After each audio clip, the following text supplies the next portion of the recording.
this is now your livelihood, but what point did now everything that you are today now become a livelihood? When did you say, you know, I'm quitting my job? 2012. I can remember exactly. I didn't even quit my job. I got fired. I got fired. I got fired the same week my most popular video took off online. I remember going in the room to get you know when you get that last meeting, last meeting to fire you. I was in the cafeteria and one guy said, "So what are you gonna do now?" And I remember like the video was just rising in views. I said, "Oh, I'm doing this YouTube because they knew I used to do." The reason I got fired was for a YouTube video. So they were like, "Oh, I knew you were doing the YouTube." Sorry, can you speak about what I mean? What you? Oh. Because when you say, I'm thinking like, what do you mean? So I was always making videos. I was trying to build my YouTube. Yeah. So at the time I was working, I'm uploading, and this is like, it's mad because God works in great ways, because that's really where I really learned I was learning about YouTube. I used to study avidly, but it was really then that I really knew how to communicate from YouTube to the people. So and I always say to people, if you want to know something's good or content as strength, look at the people around you. You got the demographic of anyone. The dream to work when you're growing up in London, because the girls would be like, oh, the guys they're fine, or the guys would be like, oh, the girls they're fine. The people that work there is like anywhere between like 18 to like 26-year-old. Everyone's up, even less, like 16. Everyone's up on fashion. Everyone's culturally aware. Most people know what the trends are. You know, most people immerse themselves in things that are like relevant to that age demographic. So coming out of university, me making videos. It was like I've been performing and stuff, and things weren't going well. I just left a cleaning job. I left the cleaning job. I was a cleaner for a year, and I left that job. And then I got hired in a coffee shop, Mark Spencer coffee shop. Done that for about 2 months, and I got the job. So I'm doing this YouTube stuff. That's when I bought my first camera. I just got there so I could save. That's the first time I worked full time to try and save up to get my camera in it. So I get my camera and I started making YouTube videos, and I'd go into. I knew when I'd make a good video because I'd go into work and someone would be like, hey, yo, fam, like I saw that video that you made. Or someone would be like, why did you say this in the video? Or people would be like, have you seen this guy's video? This one about, you understand what I'm saying? And that's the first time I really knew that, how to connect with content. Because before, you make content for the people in the space, you know what I mean? And hopefully some random person will type and be like, we really like this. And that time I'd already had one successful video called RIP. So there was a bit of a like, you know, some people would come in and be like, oh, you're the guy that did the RIP video. But it was really there where I was making content. So in that kind of like, in that energy, or it's been so infused to try and connect to people, this trainer came out in it was a trainer, but the trainer was already dirty. You buy the trainer dirty in it, which I thought was a dumbest idea. So you buy the trainer, it's already dirty. I don't want to say anything because like just to say, this is my experience as an employee, yeah. So they made the trainer was dirty in it. So what happened was everyone on the floor was like, why would they make this? Why would they make this? Why would they make this? Me being an online person who's trying to engage, create content, I'm like, this is a talking point. Do you understand what I'm saying? So I went and I put the I put the trainer on the video and I was dissing it, you know, like talking about it like this. You're creatively expressing yourself. Yeah, exactly. Yeah, maybe we should beep out when the interview comes out. So then, what's it called? So how is it that about 3-4 months later, I get called into the office and they're like, oh, we discovered this thing online, defamatory, and I was like, what's that? And they were like, oh, is this you in the video? I'm looking at the video like... So then I got suspended. Suspended basically means you're going to get fired, but you got like a 1-week holiday before you get fired. Yeah. So when I come back for the next week for them to eventually fire me, in between the time away, that's when I uploaded Why I Hate School But Love Education. So in between that time away, so I remember going and the video, like the views were rising slightly. And I remember sitting in the cafeteria and my guy was like to me, so what are you going to do now? I was like, oh, I'm going to do this YouTube thing. And every time the views are rising, I had like 200k views. That's the highest I've had in my life, innit? And I said to him, oh, like, check out. And he goes, I remember him going, fucking hell, like 255. And this is before as well. So these are a lot of views. He goes, this is really doing like well, innit? I was like, yeah, bruv, you know, man just grinding out. You know what I mean? So I remember specifically. So I went in there, I got fired. And by the end of the week, I think that video had like 1.5 million views. You know what I mean? And then it went 2 million. And this was like, the reason I think that video was so significant in culture, this is the time when going viral really meant going viral in the sense that everybody, because there wasn't as many people on the internet. If your video has gone viral, everybody has seen the video, you know what I mean? It's not just like, I can show you videos on YouTube right now that have 50 million views that I guarantee you've never seen before. Do you get what I'm saying? So it was that time. So it was kind of like, at that point, I got a little bit of change from the YouTube AdSense, innit? And it was like, do I go back into I remember very clearly, it was like, do I go back into another job now? You know what I mean? I didn't have a lot of money. It was like 2 grand, you know what I mean? But for me, it was like, do I go back into another job now, or is this an opportunity that I can leverage? And I've always been entrepreneurial, and I've always had a taste for business. The reason I was even able to use YouTube as an outlet was because I understood the value of residual income and, you know, revenue streams and stuff like that. So it was like, you know what, I'm just gonna go for it. So it was that point where it was like I stepped out of the working environment, and then I just started hustling. You know, I started doing shows, and and one thing about me, I'd get invited to places because I started making more content. And the content was about like stuff about like, I have another video, The American Dream, so it's about employment, getting a job, and you know, me just being fired and all that kind of stuff. And I'd get invited to like conferences where I'd go and there'd be like big entrepreneurs, like we're sitting across the dinner table and the man would be like to the man, so how much you make this year? The guy would be like, I think we made 60 million. And he goes, oh, that's good, you know what I mean? These are the kind of, so when I was in those environments, I know I wasn't qualified to be in there, but I was listening and I was learning. How do you understand? How does this happen? Do you understand? And then before you know it, you realize that, right, I'm actually getting a grasp of it. So then, then like £200 starts to turn into like £600. So you grow, you know what I mean? Then you start to, so I started to learn from there. And then after that, but I wouldn't say I didn't stop at the moment where I was financially stable. I didn't stop at the moment where it was like, yeah, I've got the money. This is it. I'm good. It stopped at a moment where it was like, I've got an opportunity here. And that's what I chased. I had an opportunity 2012. And I've just been removed from a situation. What do I make of that? How do I make the most of it? And that's where it became a livelihood. Although it didn't manifest into enough way until like a year or two later, where it was like, yeah, I'm actually getting money. But it was that point where it became a livelihood, and it became like that grind of just creating and trying to make the most of the opportunities. And I got fortunate. A lot of good things happened along the way, and just kept on. I mean, I think that's an amazing account, because anyone who's like, we're in a YouTube space right now, there's thousands of creators, and a lot of them look at, it's almost like, how did you do it? So it's almost like they can get the gem, so they want to kind of like copy the blueprint. And sometimes it's just like, some people are just, it just happens for some people, and it may not happen the same way for you. Yeah, totally.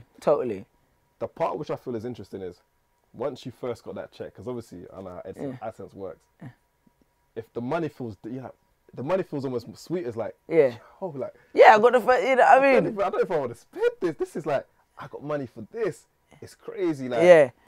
But what I wanted to get to is that area from like that check to actually get into the stable. There must be so many business lessons and I won't say mishaps that you learned, or like walk us through that, because I know a lot of people, may not be in YouTube, but they get to that point where they're like, I think I did it, but they didn't know that they may have been, I want to say, taken advantage of. Because when you sit with them people, bro, they're talking about money, and it's nothing. Yeah. Like, yeah, like you said, like, oh yeah, we did this for 100K. Yeah. You're like, 100K. you try a whole face like, yeah. No, so like, yeah, 100K, yeah, cool. Like 100, yeah, alright, cool, man, nice. And half the thing that the numbers don't actually represent what you think is the value of what is being given to you. Like, that's the biggest misconception about money. I think the biggest misconception is that people feel like money necessarily correlates to what's being done for the money. You understand what I'm saying? Because sometimes we can't assess value correctly. Do you understand? So sometimes we value our time to the extent of a certain amount of money. Do you understand?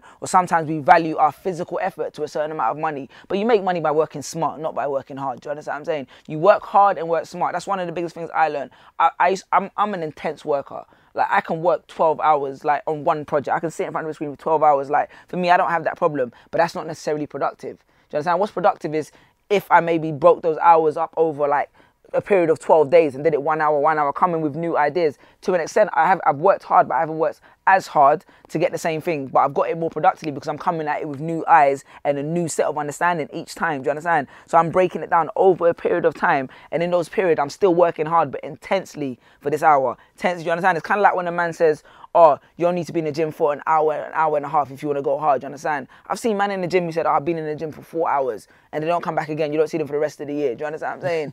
And yeah, and I think that's the big misconception about money. Like, you need to understand value and value proposition and what actual value is, because, like, in this, I'll be trying to explain this for something. The value is not in the money. Do you understand? The value is what you provide to get the money. Do you understand? So it's in what you're providing. Do you understand? So if you know the value of what you're providing, then the money figure is like, it's movable. You can change. You can manipulate it however you want if you can create the value in what you're providing. A lot of people don't know the value in what they create. Do you understand?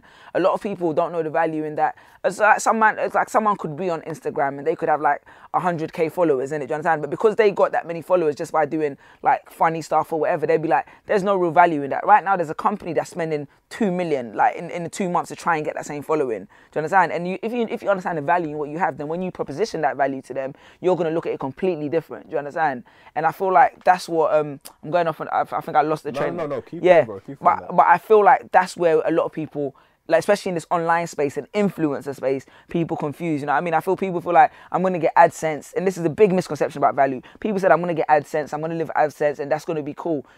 And when the YouTube studios, obviously, but the value is not make sense. You're making a video reach 1 million people. Just think of that. Not saying it's like the old meaning is that, oh, that's Wembley Stadium, whatever. 1 million people is a lot of fucking people. You're making a video meet 1 million people, yeah, and you're getting like £1,000 and £1.50 for that. That's like the average. The numbers don't make sense, bruv. And then, stand up part, and this is where I'm going to reverse it. If you were to put AdSense to market or promote to that many people, the number's almost like 10 times to 100 times more. Yeah, they'd pay 100 times more to promote that. Like, do you understand what I'm saying? So it's like, you need to understand the value. A lot of people are too cool. Like, because we grew up in this check mentality, in this salary mentality, I'm doing this so I should get paid whatever they think is that is worth. No, you're doing this. I know what that's worth. I'm going to tell you how much it's worth, and you either take it or leave it, but I'm going to go and find a way. And this is where other people mess up, to leverage my worth into another venture, do you understand? Or another avenue. A lot of people just see one traditional way of making money and they're like, yeah, that's what I'm going to do. Like, for me, AdSense is not like the most, not saying there's anything wrong with it, but it's not the most lucrative way to make money, do you understand? Sustainably, it's like trends change. YouTube could change their revenue per CPM today. Do you understand? And it's in their contract. They can change it. Do you understand? Everyone's affected by it. They could change that today. Or your channel could just stop getting as many views.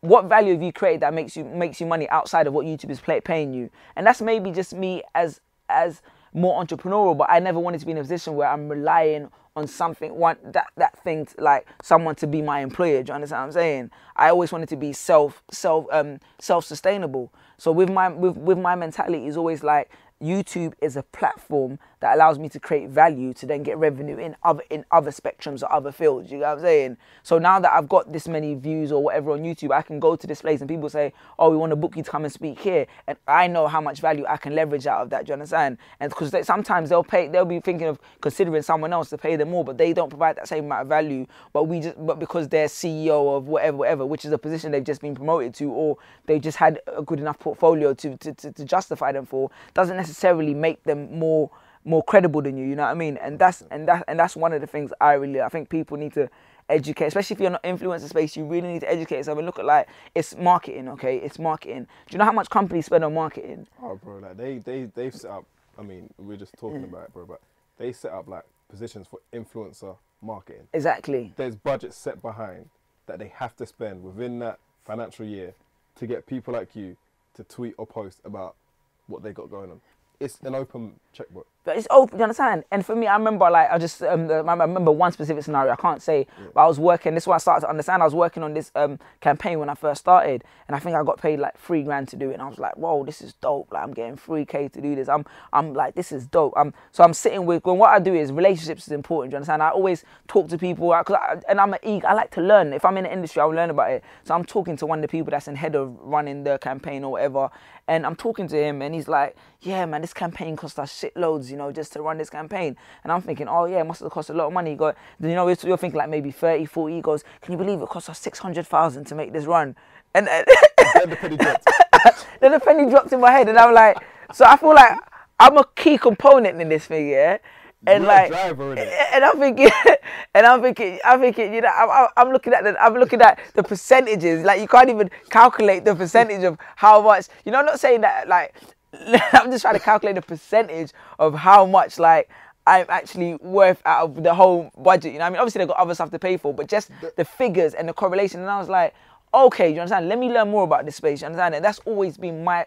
People don't want to learn, bruv. People want to get paid, but people don't want to learn how to get paid. And the funny thing is, like, if you learn how to get paid, you can get paid over and over again. If a man's giving you a check, nothing wrong with that. But if that check stops coming, how do you make it? How do you understand? So I sit in meetings with entrepreneurs. You know what I mean? I know one's telling, like, I'm fortunate enough that I've met people who are like influential, they're entrepreneurs, you know, they're venture capitalists, and no one's asking me to go. I go and sit in their meetings and see how they're investing. And I'll sit there in the morning and be like, oh, you know, okay, they're allocating this much here, why are they paying this much for here? Do you understand? I'm sitting there. This is like 2 hours meeting. You know the kind of meetings where you got to drink coffee to stay awake, you know what I mean? Those meetings, like, they actually have the food already set up. Yeah, like, yeah. You're like, oh, do you understand? And I'm sitting there and I'm learning, bruv, because at the end of the day, that's what, so for me, like, when it comes to, like, making money and stuff. Obviously, I'm fortunate, but at the end of the day as well, it's like understanding, you know, it's understand. Like I sit down when I go on, like, but that's just how I like to know how things will work. Like I watch videos about how to write the perfect anime and all that kind of stuff. So same with business. It's like I don't watch like long keynotes, but I watch interesting things like how Bic started, you know, the pen company, things that people just take for granted. You know, how did this company start? How did this, you know, and those kind of things. So I think if you really want to make money in the online space, you just have to be smart. Do you understand? You just have to be clever. It's not so much that you have to be smarter than anyone else. You have to be smart enough to know your industry. You have to be aware of your space. And I tell people about this time and time and time again.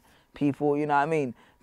Some people listen, most people don't. Say that, and then everything you're saying, the crazy thing is, and this is what I've taken from it, your humility stands out. One, because you've already even said in this interview, you did jobs that people thought they're too big to do. Do you get what I mean? Yeah. Like, you probably looked at like, I've got 2 arms, 2 legs. Yeah, you have to go get in, bro. You know what I mean? Like I'm doing this and I'm not doing the nonsense out there. And then you've got into a space where, and look, bro, we've all had checks to the point. The first time you get a check, you're like, Mom, Dad, they're like, you know, whether it's allowed, whether it's good, they're like, oh my, you're like, yeah. And then you sit and you start looking at it, you're thinking, wait, but how do I get it again? Yeah. That's the part. That's how do you get again? It's easy to make money once, bro. Like anyone, do you understand? It's like making a hit song. You know what I mean? People, like it's hard to get a hit, but once you get one once, now it's like, oh, can you do it again? Do you understand? That's what gives you a career. Yeah. Worst thing, you understand? It's hard to get it the first one, but there's some people like Pharrell. He's mastered the art of making a hit. Do you understand? Making money or business is the same thing. Same psychology. It's principles that you learn. Do you understand? Money is not a figure that moves and changes weight. You know what I mean? You do that. Industry does that. The money is there. Do you understand? It's static. You know what I mean? You need to find a way to manipulate and learn and leverage yourself to that end goal. Do you understand? But I feel like people, people don't see it like that. They're just like, okay, this person got rich like that. I'm gonna follow exactly how they did, and then hopefully that same thing will happen to me. But there's so many factors that contributed towards theirs, and it's like, getting the second check is the hardest. Then getting the third check, then making it a revenue stream. You know what I mean? But it's all, and I'm like I said, I'm fortunate that people have sat me down and said to me, yo, like, this is what, you know, this is what you, like, this is a good step to take. That's a good step to take. Do this. Do you understand what I'm saying? And I feel like I've taken initiative to learn about that stuff. So, yeah, so it's like, the first check, boy, you get the first check down, it's like, some people still want to sit on that check. And then after a year, that check runs out. Then they're thinking, oh, how do I get the next one? What did you put in place while you had that first check, bro? You understand? The first check wasn't so you could go and ball and live the life and wait till the next one. It's like that salary mentality. You get paid the end of this month. So you're like, okay, I'll get paid again next month. So you spend everything, you know what I mean? And I know this, bro, but I learned. And like you said, I was a cleaner. I was earning £300 for the whole month, do you understand? I used to work in the morning. So I learned how to be kind of like, I wasn't great about managing money, but I've learned the different dynamics of living within means, or learning how to, like, you know, because I had to buy equipment at the same time, and I had to go to, I remember, like, I did my first show, one of my first shows when I first started. I used to get paid £60. This was like Nottingham University. It's like, they gave me £60, they gave it to me in cash, innit? I remember by the time I got to London, I had like £5 left. You know what I mean? And I was thinking, what, bro? I was thinking, what happened to this money? You know what I mean? But then that's when those are all the things that made me start to learn that, like, you know what I mean, how to manage money and how money works. If you get money, how do you make it turn into something else? Do you get what I'm saying? How do you make this piece? Money makes money. Do you get what I'm saying? How do I make this money turn into another venture that's gonna make me even more successful long term? And it's not like you have to invest in stocks or shares, but invest in yourself, bro. You know what I mean? We're not talking about that. Especially here, we're not talking about the entrepreneurial. Yeah, spirit, entrepreneurial. Yeah. And that's what I think was fortunate. A lot of my stuff took off in the States and Canada and stuff. So I had the opportunity to be exposed around with some of the most successful people, and I'll just sit in the back and just take notes. They're talking. They talk money flagrantly, like how much did you make? And that's the thing about here. When I talk to people about money, like, I talk to my boys about it, but I wouldn't go around talking about money, because people take it as like, you shouldn't be talking about money like that. It's very reserved. You know what I mean? I'm like, it's just money, bro. Like, you know what I mean? It's all like, you know, it's all immaterial. At the end of the day, it's immaterial. You know what I mean? It's a byproduct. It's a byproduct. It's a way to quantify any kind of success, and it's a nice way to. It's interesting to kind of pursue it. You understand? To see, like, oh, you know, like I can imagine Jay-Z and P. Diddy, they're chasing $1 billion because it's another way to quantify their achievement. You understand? As opposed to, I need $1 billion to buy this. Nah, it's not that.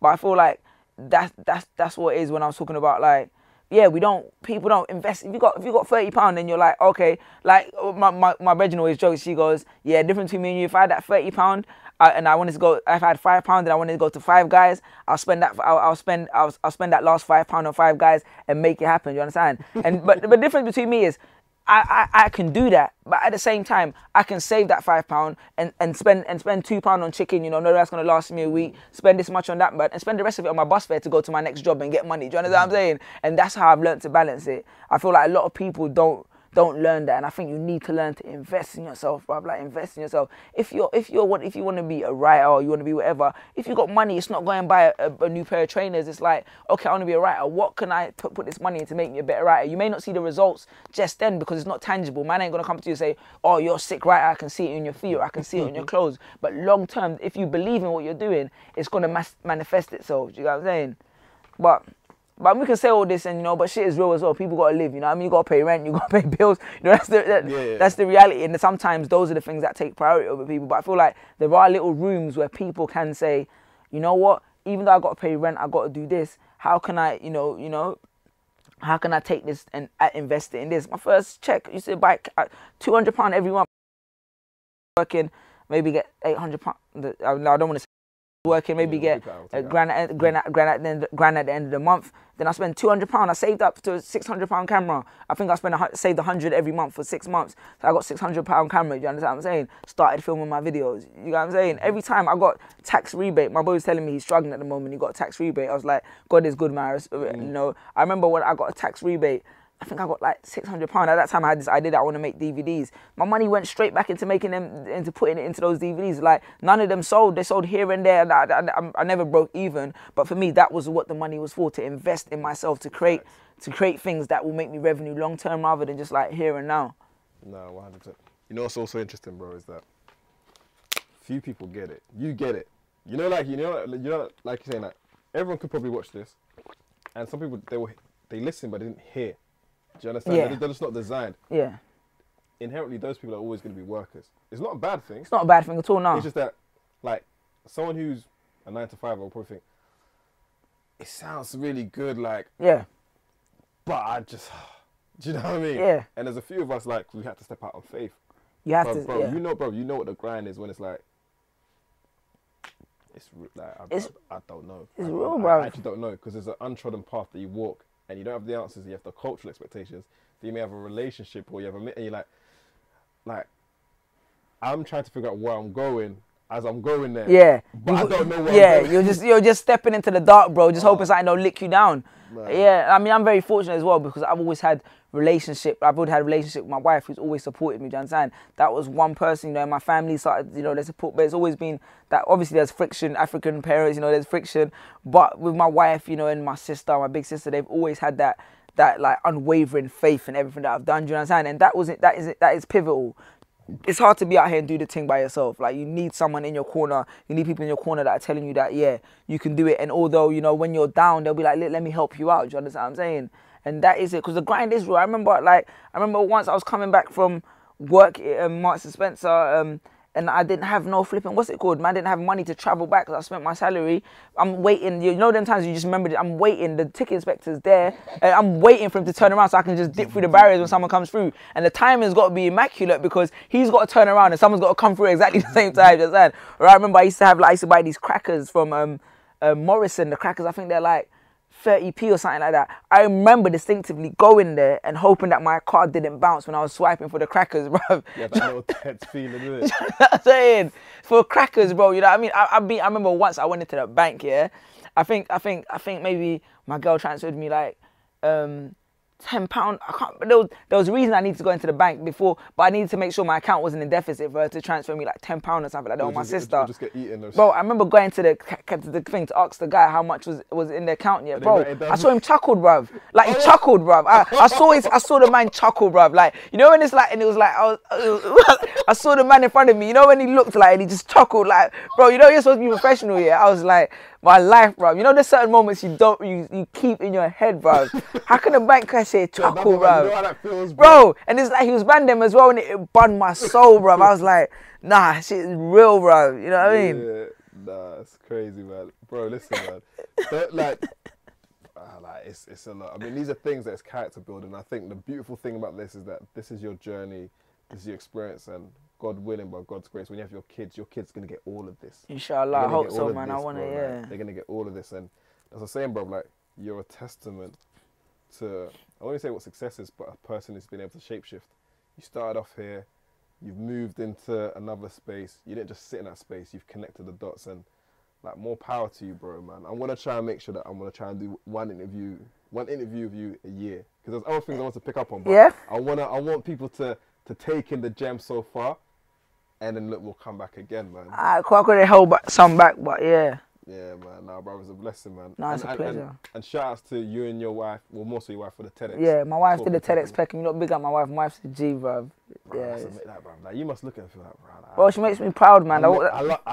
Yeah. That's one of the things we inspire each other. I need, like, she's somebody that inspires me, and hopefully I inspire her. That was one of my that's what was driving forces. Like, if I could be a man that inspires her, because she's a strong woman, do you understand what I'm saying? The fact that if I could be a man that inspires her, then I know that I'd inspire lots of people, do you understand? Same way I used to say, if I can convince my mum that I can do this thing, I can convince anyone, because she's like a hard-headed woman as well, you know what I mean? All right, brother, I'm going to leave it there, my G. But much respect for your time.